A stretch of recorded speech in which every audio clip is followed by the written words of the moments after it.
आज ओडिशा आसुचंती प्रधानमंत्री नरेंद्र मोदी लोकार्पण और शिलान्यास करेंगे 19,600 कोटी टंकार प्रकल्प।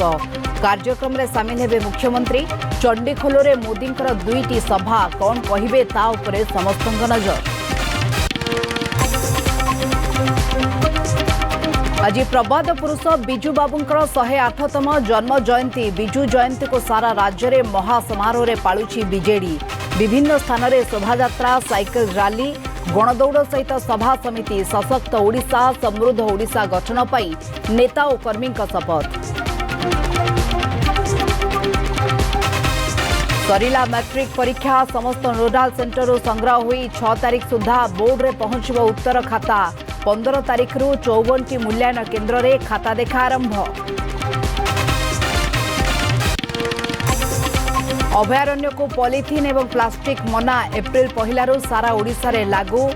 नहीं पारिबे नाही स्टाइफोरम प्लेट। कटकणा न मानिले पर्यटकों उपरे 3 वर्ष पर्यंत जेल सह जरिमाना।